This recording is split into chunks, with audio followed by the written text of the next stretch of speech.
Hey y'all, apologies firstly for my voice, I'm a little sick.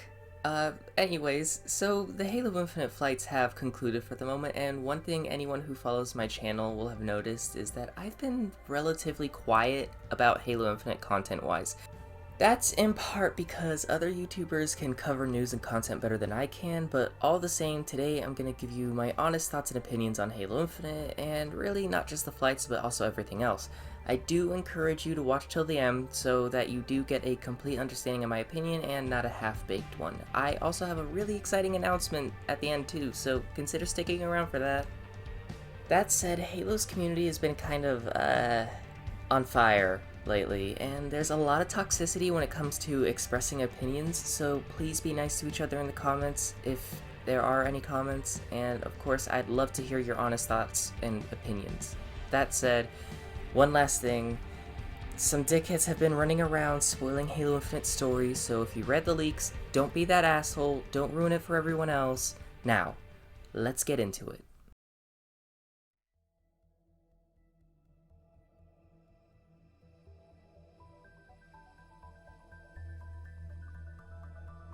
So, my mother and I are Halo fans. We've played through all the games together, read the books, and have overall been following Halo Infinite. So, when we had the chance to play the flight, we absolutely took it. So, did I have fun? Did we have fun? In short, yes, we absolutely had a blast, and it felt so good to finally play a new Halo after so long.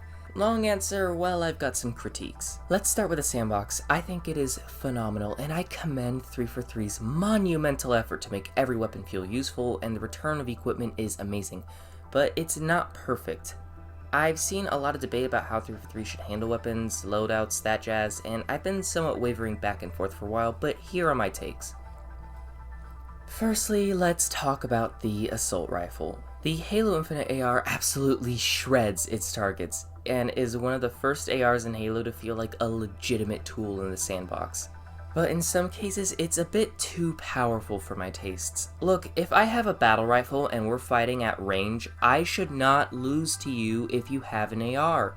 At the same time, it's not really an easy fix. You can't buff the battle rifle or other precision weapons too much, if at all, because the last thing you want is a precision-only meta. The biggest flaw with Halo Sandbox throughout its history has been the fact that you have so many awesome and unique weapons, but you only just use a couple of them. If you don't have a battle rifle in Halo 2, well, you're shit out of luck, my friend. No pistol in CE? Oh well. You can't nerf the AR's range too much either, because then that also generates the same problem above. The key here is finding a way to get that perfect balance. Next up, the gravity hammer. First thing I'm gonna say is this guy is beefy. Beefy boy.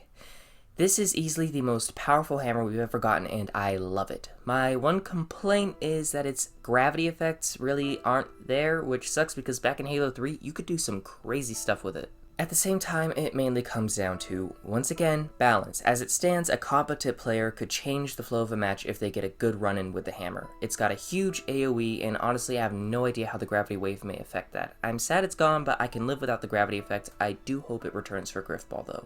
Now, the skewer. Shock rifle and sniper. I think the skewer is perfect. It's extremely difficult to use, but use it well and you can make some seriously good plays with it. Its role as a sniper and anti-vehicle weapon, coupled with its insane melee capabilities, make it a powerful tool and very, very unique in the sandbox. The sniper is similar to the skewer, but more focused on players than vehicles. All in all, I love its design, it feels good, it sounds good, and I genuinely just love this thing. Perhaps switch the lens flare for a bullet trail though. As for the shock rifle, it's on the other end from the sniper, more useful to stun and disable vehicles with it. It's definitely got its uses against players, but honestly, if you could trade it out for a BR, I'd do that. The shock rifle is a cool concept and the foundation is definitely there. I think that the problem with it is that it's really only useful against vehicles, and while you could definitely use it like it's a sniper, you're probably better off targeting the Warthog. I'd say if it is acting as a replacement vehicle stunning tool, it should be tuned more in that direction. It's just not there yet. Now, speaking of stunning vehicles, I think it's about time I mention the plasma pistol. I'm torn, to say the least. On one hand, you have grenades and a weapon that basically stuns vehicles like the plasma pistol would, which means that the plasma pistol would make that area overcrowded. It just wouldn't be fun if your vehicle gets stunned every few seconds. On the other hand, I had basically no incentive to use it outside of social 4v4 games, and even then, it was only if I was in a spot where I needed to really get shields down fast. So I don't know, what are your thoughts on this? That said, let's get into the...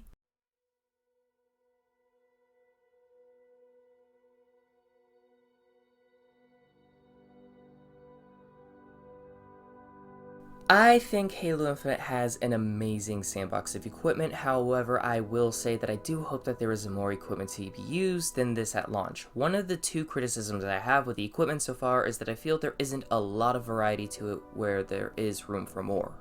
However, I will say that I'd rather have things as they are now than a sandbox saturated with useless stuff, you know, like a certain other Halo game. That said, the equipment feels solid. Let's start with the grapple. The grappling hook is amazing and really satisfying to use, however I will say that perhaps its range on larger and more open maps should be extended because there were many times when I tried to use it thinking, let's fly, and then I was stuck looking like an idiot when I did the exact opposite of that. But even then, you can do some awesome things with the grapple and I love it. The repulsor. So the repulsor is easily my favorite piece of equipment so far because of how it plays. It's like the younger, more aggressive cousin of Halo 3's gravity hammer. You can repulse grenades, overcharged plasma pistol rounds, yourself, people, weapons, and presumably vehicles, and that makes it a very handy piece of equipment.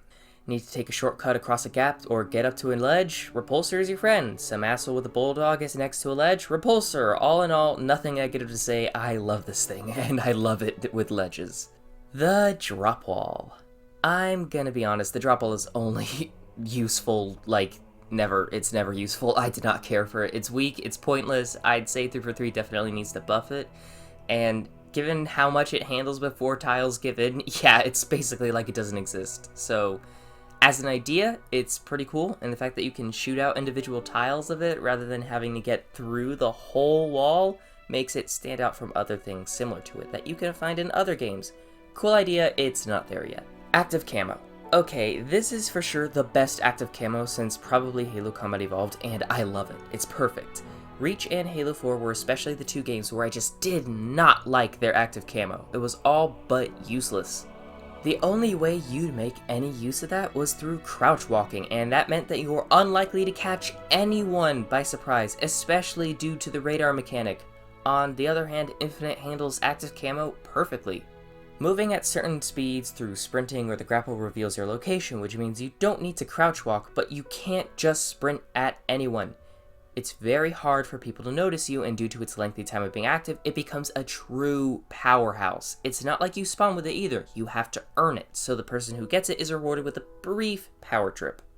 The rest of the sandbox. Some of you will have noticed that I've left certain things out, like the Commando, Overshield, and Bloom. The reason I'm leaving those out is for a couple of reasons. Firstly, I want to make a fleshed out video on the sandbox later. Secondly, in regards to Bloom, I cannot comment on that because this was my first time properly playing a Halo game with a mouse and keyboard only, and so outside of weapon drills, my aim was hot garbage, and my opinions would not necessarily be accurate or informed to the aiming situation of Halo Infinite. But there were other things in the flight too, so let's get to... 3 zones at once? Oh, can do. Let's find some targets.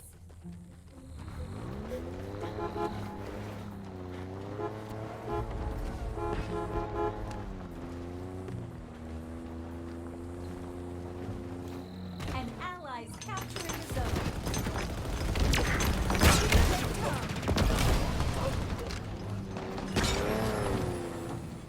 So really, I only got to try 3 vehicles out. The driving and handling feels pretty good on all of them. The Warthog is super fun, and I love how the turret feels. I do think that the reticle is a bit too small for my tastes, but I can live with this change if need be. The Ghost feels great too. I think it is perfectly balanced. The vehicle I really want to talk about though is the Wasp. I think that it plays really well and feels like it's actually meaningful on the battlefield. Halo 5's Wasp was a flying glass pea shooter from Plants vs. Zombies. It was great against soft, squishy human bodies, but in a game mode where people are calling in tanks, bosses are beefy as hell, and all sorts of vehicles and weapons that can down you in an instant are all looking at you, yeah, the Wasp just wasn't fun to use. Here it feels like it can take and dish out damage without feeling too overpowered, and I do like it a lot. In regards to the whole Wasp versus Hornet and Falcon thing, here's what I'm going to say. Firstly, if the other two air vehicles aren't in the game at launch, that's okay. We can always get it in post. However, as it stands currently, and has stood for the whole franchise really, my issue with the Wasp, Banshee, and even the Hornet is that they were just not creative enough to make air combat in Halo as important. On their own, they are just one-man armies that would pester vehicles and players on the ground before getting blown out of the sky. That's why I love the Falcon, because it completely changes the dynamic of air combat in Halo. Do I think the Falcon should replace the other air vehicles? No, absolutely not. That is the last thing I think. I think that those other vehicles should act as a complement to the Falcon. Imagine a classic Halo 3 BTB where each team gets an array of vehicles to play with and both teams have a Banshee, Wasp, and Falcon. The Falcons would act as these flying gunships of death that the Banshees and Wasp would be trying to destroy or protect depending on which team's Falcon is in danger. It would completely remake air combat in Halo. That said, it is just wishful thinking on my end, and I can live without the Falcon in the game. Speaking of vehicle spawns though, I will say that Infinite's BTB spawn system is great. I love the ordnance drops, and I think that vehicle drops are really cool too, but I have a big criticism to make. One thing that makes Big Team Battles special is those first couple minutes of the game where both teams scramble to their vehicles and duke it out. So starting with just a Warthog and I think a Ghost is pretty disappointing, and I didn't see much vehicle combat. I didn't even see the Scorpion once, which sucks a lot. There is a benefit to this though. A frustrating aspect of classic BTB is that oftentimes games become dominated by vehicles and you were basically shit out of luck if you didn't have a power weapon on you. So if 343 could find a way to compromise between the two systems, that would be amazing.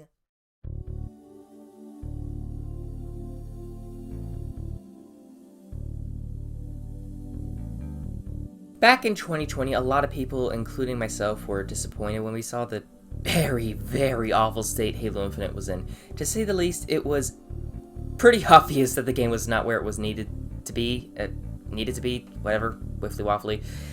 So how is it now? I'm pretty happy to say the game genuinely does look amazing. Obviously, there are still things that need to be done. As an example, Halo has always had a reputation for big, exaggerated, really cool explosions that would bring a tear to Michael Bay's eyes. Halo Infinite's explosions are underwhelming, but that's okay. At this point, it's clear to me that Infinite is in that nice cleanup phase of development where they're fixing bugs and making it look nice and pretty. At least the multiplayer is. I'll get to that later. Even with certain things being a tad underwhelming, I gotta say the game does look incredible. I will mention that one thing I'm tired of seeing is people nitpicking at like some small thing like a piece of fruit and then people defend the game by sending a picture of a damn rock.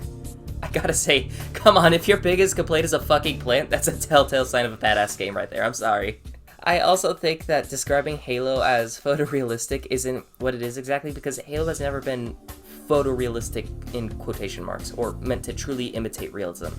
Halo has always had this real element to it, but it's also had a more cartoonish side to it as well. For every amazing human face, there's a silly grunt. For every sad moment, there's a goofy line. Halo has had this charm to it in the sense that it's unique. It's unique because it's got these super dark, gritty moments, but it's never truly gone overboard to the point that it tells some depressing war story. Even Halo Reach, Bungie's frankly blatant attempt to follow the gritty, grim war story trend of 2010, still never truly left that goofy element behind. There were still trace elements of it. Similarly, take a look at Halo 4, which has some incredible visuals. It's hardly photorealistic when compared to other games of the time, like Battlefield 4. Even Halo 5 in 2015 was not photorealistic, quote-unquote, when you compare it to games released at a similar time, such as Battlefield 1, which only released a year later. Now, I'll explain what I mean by photorealistic in a second. You can even see similar things with Halo Combat Evolved, and before people point out that you can't make a statement about photorealism in CE, Marcus Leto, the father of the Master Chief and a core member of the Foundation of Halo, recently made some renders of the Chief and Warthog from Halo Combat Evolved. So, let's look at this image. Does this look amazing? Absolutely. This is gorgeous, this is wonderful, but is it photorealistic? I don't think that's the right word. It doesn't feel photorealistic to me. It's realistic, but it's not realistic. I kind of lack the words to explain it. The only thing I can say is, look, Leto's work is gorgeous. To me, this is what a true modern rendition of Combat Evolved would look like. That's the key here. There's an element of Halo's art style that makes it different from The Last of Us. I'm not saying The Last of Us doesn't look good. Damn, it looks good. But Halo's style is different. Maybe I'm reaching, maybe Marcus was trying to make something that was as realistic as can be. I do hope to make a video that's more clearly defining my takes on Halo's art style and what constitutes as good graphics. All that said, Halo Infinite looks great. Is it where we were led to believe it would be at the E3 2018 trailer? Not yet, no, it's not there yet. But I think it will be, and it already looks so good. That said, I think it's about time we move on to Forge and Co-op. So, we're gonna be heading into Halo Infinite with no Forge and campaign co-op at launch, which is frustrating and a huge disappointment to the Halo community. Having to wait for months just to have the two added in sucks, and it also highlights the development issues Halo Infinite is probably having. Has it been confirmed Infinite is in development hell? No. Can we guess based on everything we know? Yeah, it's basically all but confirmed. It seems to me that when 343 says they're in shutdown mode, it means they're in a grindy work hell. Multiplayer seems for the most part complete, and given the fact that Halo Infinite's campaign has had very little time in the spotlight, yeah, I think the campaign needs work. I think that 343 has come to accept that they can't polish and complete everything before launch, so they're basically choosing the lesser of two evils, and now they're just trying to make the campaign the best they can make it. Now, we also gotta take into account some challenges that has never been faced in a Halo game before. How would co-op even work? This is an open world game. How are respawns going to work? Do you spawn in some random area on the map? Do you spawn near your buddy like the classic revive system? Well, that can't work. What if you and your buddy are exploring different areas and your buddy dies? They just teleported across the map to you away from where they were? Do they spawn at the nearest UNSC outpost or base? How do cutscenes work? They're not pre-rendered. Halo Infinite is essentially a single shot style campaign with the camera transitioning between first and third person views. So how does the camera work for someone who hasn't completed the objective? What about player avatars? Are we just gonna have two Master Chiefs running around, or are we gonna get something similar to ODST where the host is the chief and everyone else is just a random Spartan? That jazz. This, coupled with the presumed stated campaign, means that there's not many resources left for Forge. That sounds bad, but I actually want to go into this with a bit of cautious optimism. If Microsoft won't let 343 delay the game again, which is most definitely the case, 343's current approach is actually very clever. Are they releasing a complete game? Well, a complete Halo game, no, but yes, they are releasing a complete game, actually. Halo is a huge meal of steak, soup, salad, and jumbo shrimp with a side of sauce and some nice wine. They're keeping the steak, salad, and wine, that's still very much a complete meal. They're just serving the shrimp and sauce later during the course of dinner because they want to make sure the steak and salad are perfect before focusing on the shrimp, which works, I guess. I also want to point out that a lot of people are using the news of the content delay as a reason to say Halo Infinite is going to flop, and really we're just seeing more of that number company bad mindset that's plagued the community for a while. All while pointing to the classic games and using them as an example of something perfect that Halo Infinite can't compare to. That's ironic to me because Halo Infinite is already going to have more content than any Halo before it, even with the missing features, and 343 has been far more transparent with us than Bungie ever was. In fact, people compare Infinite to Halo 2 and say Halo 2 is what Infinite should be, and Halo 2 was the last thing 343 wants Infinite to be. Halo 2 was a total disaster behind the scenes. Levels were cut out, the graphics were downscaled from what was advertised, the Defense of Earth, something that had been heavily advertised for the game, that people were super hyped for, was barely in the game. The sandbox was unbalanced, button combos were not an intended part of the game. Difficulty, well, the difficulty levels of campaign are self-explanatory. And actually, so much of Halo 2's campaign was cut that a lot of Halo 3's campaign up to Savo Highway, which was a sizable chunk of the campaign, was originally meant for Halo 2. And if 343 had done what Bungie did with the Smoke and Mirrors demo, there'd be hell to raise. Yet, Halo 2 delivered. Think about that. Halo 2 is regarded as the second best, if not the best, by huge parts of the community because it delivered. Delivered despite all of its issues, despite all of its flaws, it delivered. So, why can't Halo Infinite? I think that so often we're blinded by nostalgia that we tend to overlook the flaws of the past. I'm not trying to slander the classic games. I love them. I love them with a passion. I also hate Halo 5 like many other fans of the classic games. But I won't double standard. I also want to point out that we have Joe Staten back with Halo for Infinite. And if anyone can salvage a dumpster fire, it's him. Conclusion. I'll leave off on a positive note and say that Halo Infinite really does have the potential to be one of, if not the best Halo ever. And I cannot wait to see where it goes. Even if it doesn't have Forge or co-op at launch, that doesn't mean the game won't deliver. So here's how we can help 343 continue working to make Halo Infinite great. Offer constructive criticism, point out what you like and what you dislike, but don't be an asshole. Don't trash talk, insult, or angrily shout to the rooftops. Don't call 343 incompetent. That doesn't help anyone.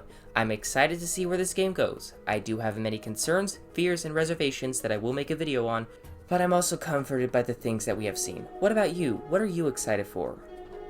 And if you've made it this far, thank you. I've got some announcements to make if you are interested. So, around 2 months ago, I released a prologue for a new lore series called The Greatest Battle. The Greatest Battle is a fully illustrated, fan-made documentary of the Battle of Earth. The idea behind it is, what if the Museum of Humanity expanded on its coverage of the entire Battle of Earth? The overall goal is to create that feeling of the old Believe ad campaigns from way back during the Road to Halo 3's release. It is fully illustrated, has its own music by Alex G, and is narrated by the awesome Installation 00. I've also got help from other artists that are specifically 3D artists, I should say. However, it's a big project, and as such, it takes a long time to make. Understand, I have to storyboard, research, write, draw, and edit everything myself, which is a lot of work. I had intended to get Chapter 1 out in September, even going as far as to release a teaser, saying it would release in September, but that didn't happen. It's not that Chapter 1 is huge per se, it's pretty small in comparison to the upcoming Chapters 2 and 3. It's just that recently I also had a lot of stuff going on life-wise. I have been making some really big decisions as of late that will affect my life and future as a whole. As of recording this, it's looking like my life will be freeing me up soon to work on this thing proper. I intend to fully make a video explaining this shortly. With all that said and done, if you've made it this far, I'm really grateful, and I ask that you consider liking and subscribing. It really gives me a boost in the algorithm, but just know your viewership is more than enough. See you in the cosmos, friends.